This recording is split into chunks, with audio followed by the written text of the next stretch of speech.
Hello everyone, my name is Matt McGuinness. I'm a learning advisor here at Edith Cowan University, and today I'd like to talk to you about correct word form and word choice. So let's start.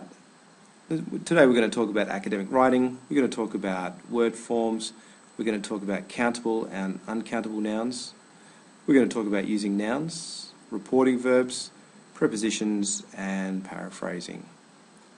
So first of all, in academic English, we want to try and use formal language, formal words, such as however, furthermore, these types of words. We don't want to use words like but or also. They're too informal. In addition, in academic English, we want to use the full form of the word, the full written form. In other words, we're not using contractions. A contraction is when we're making a short form using an apostrophe, like can't or there. We also want to avoid personal words.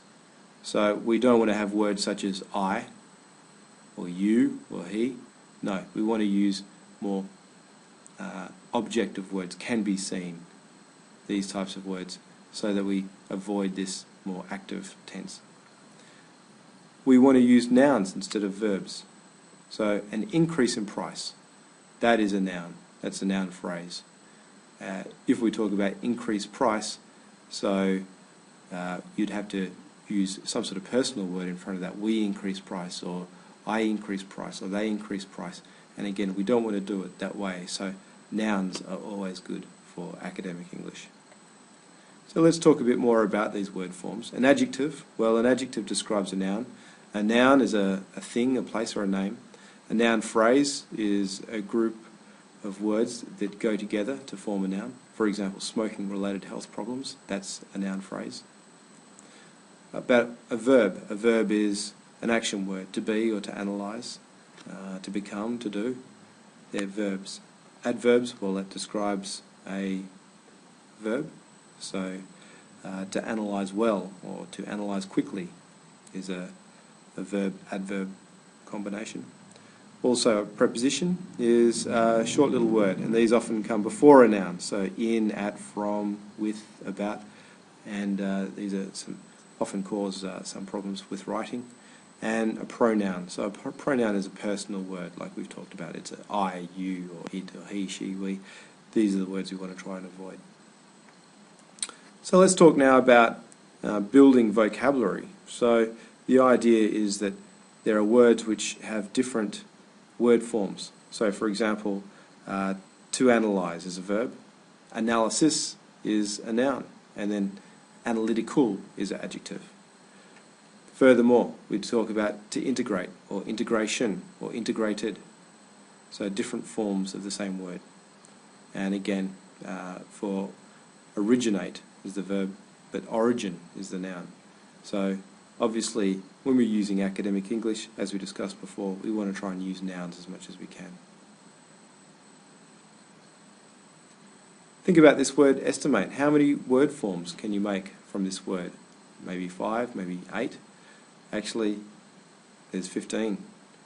All of these different forms of the word estimate. Some have got the prefix over, some have got the prefix under to add extra dimensions to this word. There's many words like it in academic English that use this principle of changing from an adjective to a noun, to a verb, to an adverb.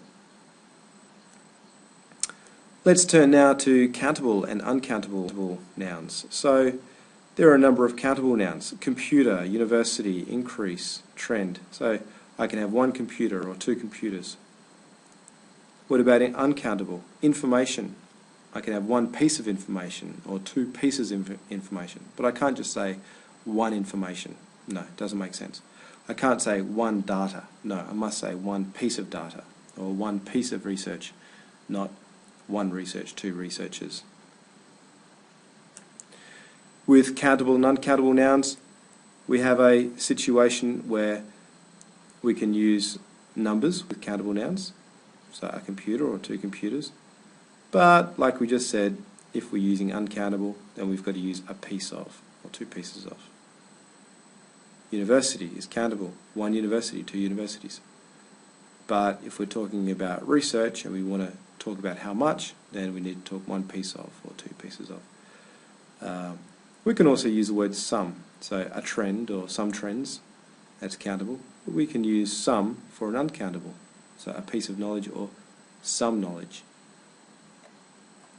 Let's look now at using nouns. So academic English, we try to use nouns wherever we can.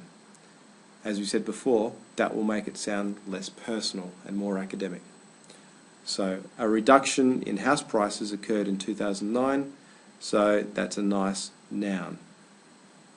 However, compare it to they reduced their house prices in 2009, that's obviously using the verb. And when you use the verb, you've got to have something like they in front of it, so it makes it less academic. Let's look at these words here and think about how we can turn these verbs into nouns. So the first one, explain. Well, I explain, but a better way to say would be an explanation. Or you recognise. Better would be recognition. And belief. Increase. Well, increase can be noun or a verb. Encouragement. Improvement. Appearance. Legislate is legislation, so you try to use the word legislation. Cooperation, yes, that's better than cooperate. Demonstration. Commitment. Introduction. So these are the types of words we try and use as much as we can. We do, however, use some verbs, and these are reporting verbs. So a reporting verb shows how the author of an in-text reference explains information. So we can use words such as claims. So Smith, 2010, page 5, claims that plus verb clause. So we get the idea of this Smith, what his opinion is. And this is called a reporting verb. It's a strong way to say the opinion of somebody. Now in this situation we're not using I or he, but we're using the subject is the actual person, the person's name, Smith. The next one, Jones states that. Thomas argues for. Hill emphasises the fact that, plus verb clause. Rogers suggests that, plus verb clause. Davies explains. Levin contrasts something with something. So these are really strong words that can make your academic essay sound really strong. Let's look now at prepositions. And prepositions are helpful because they can connect ideas together. They can link a sentence and make it sound convincing. In English there are a number of academic prepositions, and often they just need to be learnt or recognised through better reading skills. For example, we don't say in connection to an event. No, we say in connection with.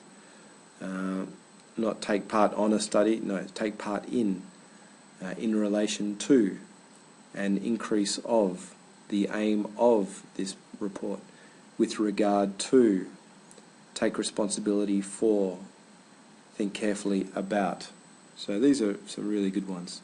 Some people say they discuss about. No, you don't discuss about, you discuss plus noun, so you discuss a problem.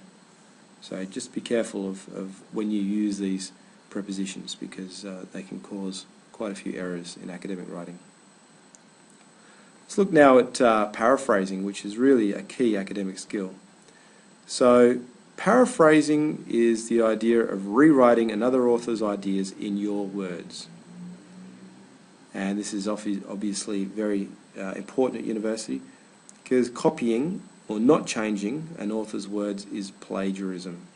So plagiarism is academic misconduct. It's a major problem at university. So whenever you're stating the information that an author has said, you can either use direct quotes where you keep the information the same, but better still, you should paraphrase. And all the skills that we've talked about in this session are all important when you use paraphrasing, particularly word form and word choice. So, good paraphrasing. when I'm paraphrasing well, the words have been changed. So I'm actually changing the actual words. Good paraphrasing from the original to the new one, the sentence structure is changed. However, the very important thing is the meaning is the same. So when you're paraphrasing, you must keep the meaning the same. So let's look at these two sentences. There are many ways to improve fitness. Okay, there are many ways to improve fitness. Can be paraphrased as, a number of methods are available to achieve an improvement in fitness. Okay, so I've changed the word improve. I've gone from the verb there to improvement, which is a noun. And many ways, well, I've changed that noun from ways to methods. So I've found a nice little synonym. Instead of there are, I've got a number of. So I've changed the structure of the sentence as well. Let's have another look at a paraphrase example. So here at the first sentence, the internet represents the greatest amount of information ever collected in one place. So I've paraphrased that as the largest amount of data ever assembled in one location can be found on the internet. So I've changed a number of the words. The subject that we have here, the internet, is now at the end of the sentence here. It's part of the object. We've also got greatest. Well, I've changed that to the largest. Okay, I've got information, which I've changed to data. And collected has been changed to assembled. So what I've done is I've changed the words, I've changed the order of the sentence, and most importantly, the meaning is the same. So it's a key example, trying to get that meaning absolutely the same. Let's look here at a more complex example, and we've got a quote here from Oliver, and talks about this idea of the pacifist movement, and in our paraphrase it's changed to pacifism. Okay. Also, opposing conscripting was previously opposition to military conscription. So we're actually changing the word form quite significantly there.